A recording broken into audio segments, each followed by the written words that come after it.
നമസ്കാരം സുഹൃത്തുക്കളെ, എൻ്റെ പേര് അശ്വതി. വെൽക്കം ടു ഹർഷിതം എജ്യൂടെക്. LDC സ്പെഷ്യൽ ഏറ്റവും പ്രധാനപ്പെട്ട 100 മുൻവർഷ ചോദ്യങ്ങളുടെ ഡിസ്കഷനാണ്. ക്ലാസ്സിലേക്ക് പോകാം. ആദ്യത്തെ ചോദ്യം, സംസ്ഥാന ഗവർണറെ നിയമിക്കുന്നത് ആരാണ്? സംസ്ഥാന ഗവർണറെ നിയമിക്കുന്നത് പ്രസിഡന്റ് ആണ്. പ്രസിഡന്റ്. ആരാണ് ഗവർണർ? സംസ്ഥാനത്തിന്റെ കാര്യനിർവഹണ വിഭാഗത്തിന്റെ തലവനാണ് ഗവർണർ. PSC 1 മാർക്ക് ചോദ്യം. സംസ്ഥാനത്തിന്റെ കാര്യനിർവഹണ വിഭാഗത്തിന്റെ തലവൻ ആരാണ്? ഗവർണറാണ്. കേന്ദ്രഭരണ പ്രദേശങ്ങളിലെ കാര്യനിർവഹണ വിഭാഗത്തിന്റെ തലവൻ ആരാണ്? അത് ലഫ്റ്റനന്റ് ഗവർണറാണ്. സംസ്ഥാനത്തിന്റെ കാര്യനിർവഹണ വിഭാഗത്തിന്റെ തലവൻ ആരാണ്? ഗവർണറാണ്.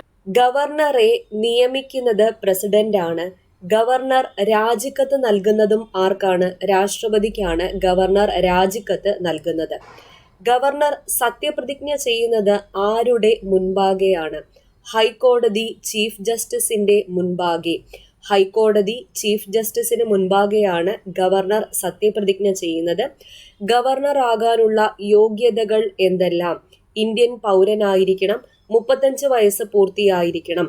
ഇന്ത്യൻ പൗരനായിരിക്കണം, 35 വയസ്സ് പൂർത്തിയായിരിക്കണം എന്നിവയാണ് ഗവർണർ ആകാനുള്ള യോഗ്യത. ഗവർണറുടെ ഔദ്യോഗിക വസതിക്ക് പറയുന്ന പേരാണ് രാജ്ഭവൻ.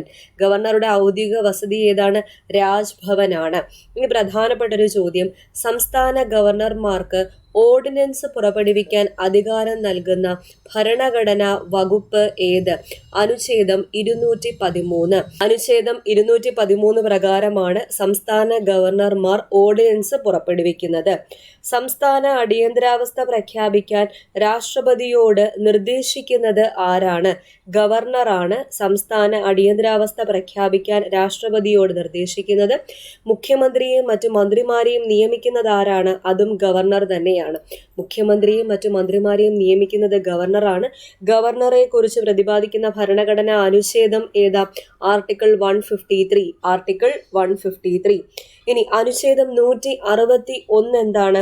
കുറ്റവാളികളുടെ ശിക്ഷ ഇളവ് ചെയ്യുന്നതിനും മാപ്പ് നൽകുന്നതിനുമുള്ള ഗവർണറുടെ അധികാരത്തെക്കുറിച്ച് പരാമർശിക്കുന്ന ഭരണഘടനാ വകുപ്പാണ് അനുച്ഛേദം 161. കുറ്റവാളികളുടെ ശിക്ഷ ഇളവ് ചെയ്യുന്നതിനും മാപ്പ് നൽകുന്നതിനുമുള്ള ഗവർണറുടെ അധികാരത്തെക്കുറിച്ച് പരാമർശിക്കുന്ന ഭരണഘടനാ വകുപ്പ് ഏതാണെന്ന് ചോദിച്ചാൽ അനുച്ഛേദം 161 ആണ്. അനുച്ഛേദം 161. ഇത്രയും പോയിന്റ്സ് ഓർക്കുക. ഇപ്പൊ തന്നെ ഒരു 10-15 പോയിന്റ്സ് പറഞ്ഞിട്ടുണ്ട്. ഇതെല്ലാം മുൻവർഷ ചോദ്യങ്ങളാണ്. അടുത്ത ചോദ്യത്തിലേക്ക് പോകാം. സംസ്ഥാന വനിതാ കമ്മീഷനെ കുറിച്ചുള്ള പ്രസ്താവനകളാണ് തന്നിരിക്കുന്നത്. മുകളിൽ കൊടുത്തിരിക്കുന്നവയിൽ തെറ്റായ പ്രസ്താവന ഏതാണ്? ഇതിൽ രണ്ടാമത്തെ പ്രസ്താവനയാണ് തെറ്റ്. വനിതാ കമ്മീഷന്റെ ആദ്യത്തെ അധ്യക്ഷ ബാലാമണി അമ്മ ആയിരുന്നു എന്നത് തെറ്റാണ്. കേരള സംസ്ഥാന വനിതാ കമ്മീഷന്റെ ആദ്യത്തെ അധ്യക്ഷ ആരായിരുന്നു? സുഗതകുമാരി ആയിരുന്നു. സുഗതകുമാരി. സംസ്ഥാന വനിതാ കമ്മീഷൻ രൂപീകരിച്ചത് 1996 2023 ജനുവരിയിൽ അധ്യക്ഷ സ്ഥാനം വഹിക്കുന്നത് P.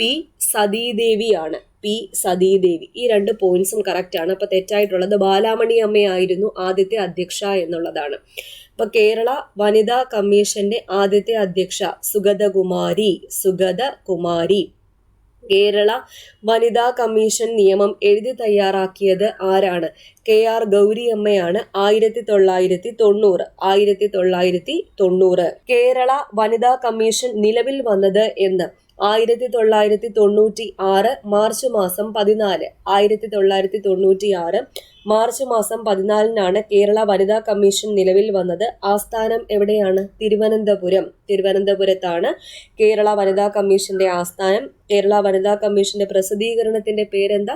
സ്ത്രീ ശക്തി. സ്ത്രീ ശക്തി എന്നതാണ് കേരള വനിതാ കമ്മീഷന്റെ പ്രസിദ്ധീകരണം.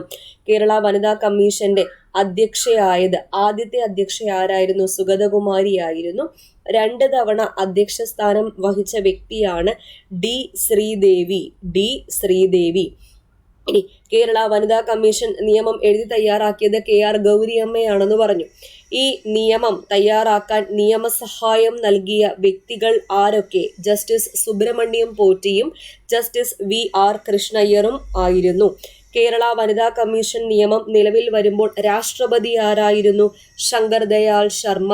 ശങ്കർ ദയാൽ ശർമ്മയായിരുന്നു രാഷ്ട്രപതി. ആ സമയത്ത് കേരള മുഖ്യമന്ത്രി ആരായിരുന്നു? AK ആന്റണി.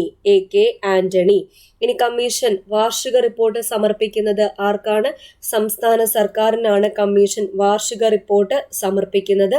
കേരള വനിതാ കമ്മീഷനിലെ അംഗങ്ങളെ നിയമിക്കുന്നതും നീക്കം ചെയ്യുന്നതും ആരാണ്? സംസ്ഥാന സർക്കാരാണ് കമ്മീഷൻ അംഗങ്ങളെ നിയമിക്കുന്നതും നീക്കം ചെയ്യുന്നതും. കമ്മീഷൻ അംഗങ്ങൾ രാജിക്കത്ത് സമർപ്പിക്കുന്നത് ആർക്കാണ്? സംസ്ഥാന സർക്കാരിനാണ് രാജിക്കത്ത് സമർപ്പിക്കുന്നത്. ചെയർപേഴ്സന്റെയും അംഗങ്ങളുടെയും കാലാവധി എത്ര വർഷമാണ്? 5 വർഷമാണ്. സെക്രട്ടറി ഒഴികെയുള്ളവരുടേതാണ് ചെയർപേഴ്സന്റെയും അംഗങ്ങളുടെയും കാലാവധി 5 വർഷം. 5 വർഷം. ഓക്കെ. അടുത്ത ചോദ്യം, ചുവടെ കൊടുത്തിട്ടുള്ളവരിൽ 2022 സംസ്ഥാന മനുഷ്യാവകാശ കമ്മീഷൻ അധ്യക്ഷൻ ആര്? 2022 എന്ന് എടുത്തു പറഞ്ഞിട്ടുണ്ട്. ആന്റണി ഡൊമിനിക് ആണ്. ആന്റണി ഡൊമിനിക്. നിലവിലെ കേരള സംസ്ഥാന മനുഷ്യാവകാശ കമ്മീഷൻ ചെയർമാൻ ആരാണ്? ജസ്റ്റിസ് അലക്സാണ്ടർ തോമസ് ആണ്. Justice Alexander Thomas. നിലവിലെ ചീഫ് സെക്രട്ടറി ആരാ? വി വേണു ആണ് നിലവിലെ ചീഫ് സെക്രട്ടറി. നിലവിലെ സംസ്ഥാന വിജിലൻസ് കമ്മീഷൻ ഡയറക്ടർ ആരാണ്? മനോജ് എബ്രഹാം. സംസ്ഥാന മനുഷ്യാവകാശ കമ്മീഷന്റെ chairman justice Alexander Thomas. Acting chairman ആയിരുന്നത് ആരാണെന്ന് ചോദിച്ചാൽ കെ ബൈജുനാഥ് ആണ്. കെ ബൈജുനാഥ്. സംസ്ഥാന വിവരാവകാശ കമ്മീഷന്റെ ചെയർമാൻ ആരാണ്? വി ഹരി നായർ ആണ്. വി ഹരി നായർ. കേരള സംസ്ഥാന ഹൈക്കോടതി ചീഫ് ജസ്റ്റിസ് ആരാണ്? ജസ്റ്റിസ് നിതിൻ ജംദാർ. ജസ്റ്റിസ് നിതിൻ ജംദാർ. ആസൂത്രണ ബോർഡിന്റെ ചെയർമാൻ ആരാ? പിണറായി വിജയൻ.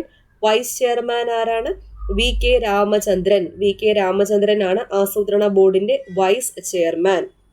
ഇനി കേരള സംസ്ഥാന പബ്ലിക് സർവീസ് കമ്മീഷന്റെ ചെയർമാൻ ആരാണ്? Doctor M R Baiju. സംസ്ഥാന ബാലാവകാശ കമ്മീഷന്റെ ചെയർമാൻ ആരാണ്? K V Manoj Kumar. സംസ്ഥാന പട്ടികജാതി പട്ടികവർഗ കമ്മീഷന്റെ ചെയർമാൻ ആരാണ്? B S Mavoji. സംസ്ഥാന ധനകാര്യ കമ്മീഷന്റെ ചെയർമാൻ ആരാണ്? S M Vijayanand. സംസ്ഥാന വനിതാ കമ്മീഷന്റെ അധ്യക്ഷ ആരാണ്? പി സതീദേവി. നിലവിലെ ചീഫ് ഇലക്ടറൽ ഓഫീസർ ആരാണ്? സഞ്ജയ് എം കൗൾ. നിലവിലെ കേരള സംസ്ഥാന തെരഞ്ഞെടുപ്പ് കമ്മീഷണർ ആരാണ്?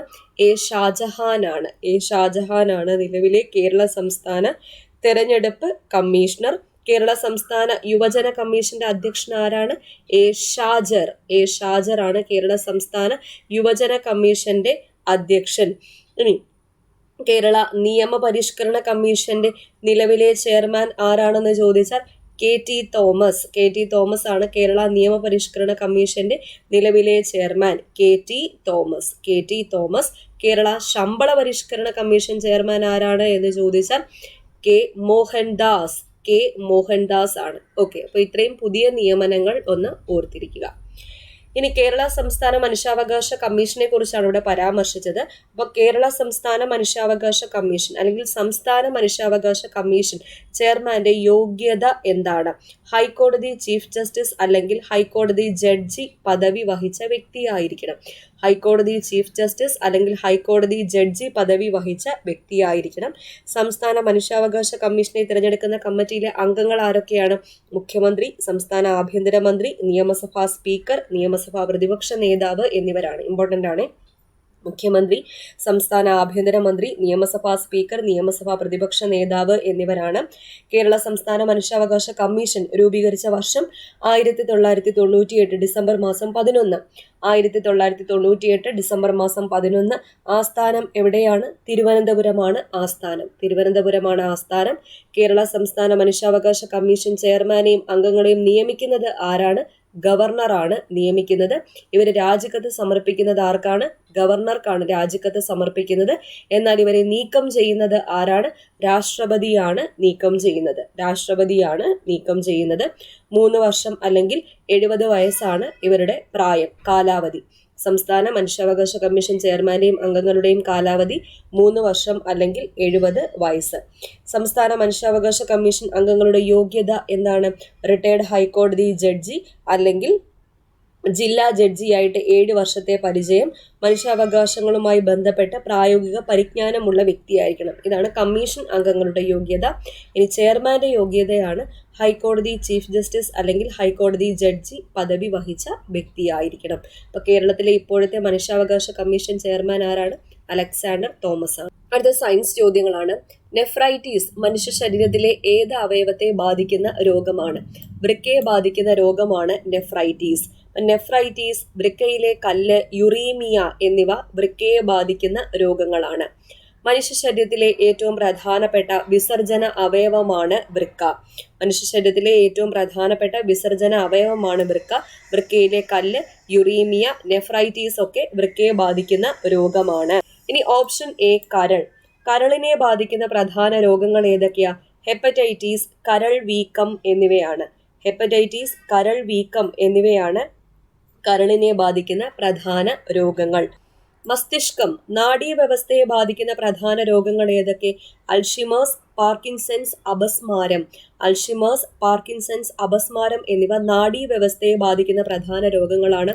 ഹൃദയത്തെ ബാധിക്കുന്ന രോഗങ്ങൾ ഹൃദയസ്തംഭനം, പിന്നെ ഹൈപ്പർ ടെൻഷൻ, കൊറോണറി ധമനി രോഗം, ഇവയൊക്കെ ഹൃദയത്തെ ബാധിക്കുന്ന രക്തപര്യന വ്യവസ്ഥയിലെ തകരാറുകളാണ്. അപ്പൊ ഈ നാഡീവ്യവസ്ഥയെ ബാധിക്കുന്ന രോഗങ്ങൾ അൽഷിമേഴ്സ്, പാർക്കിൻസൺസ്, അപസ്മാരം. നമ്മുടെ SCERT-ൽ ഒരു ടേബിൾ കൊടുത്തിട്ടുണ്ട്. അതിൽ നിന്ന് ഒരുപാട് ചോദ്യങ്ങൾ ചോദിച്ചിട്ടുണ്ട്.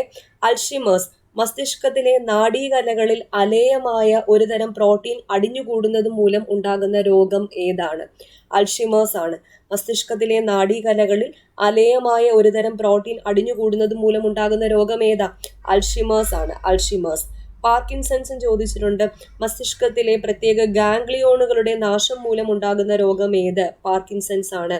തലച്ചോറിൽ ഡോപ്പമിൻ എന്ന നാഡീയ പ്രേഷകത്തിന്റെ ഉൽപാദനം കുറയുന്നത് മൂലം ഉണ്ടാകുന്ന രോഗം ഏത്? പാർക്കിൻസൺസ് ആണ്. അപസ്മാരം ചോദിച്ചിട്ടുണ്ട്. കാരണം എന്താ? തലച്ചോറിൽ തുടർച്ചയായി ക്രമരഹിതമായ വൈദ്യുത പ്രവാഹം ഉണ്ടാകുന്നു. തലച്ചോറിൽ തുടർച്ചയായി ക്രമരഹിതമായ വൈദ്യുത പ്രവാഹം ഉണ്ടാകുന്നു. ഇതൊക്കെ SCERT-ലെ പോയിന്റ്സ് ആണ്.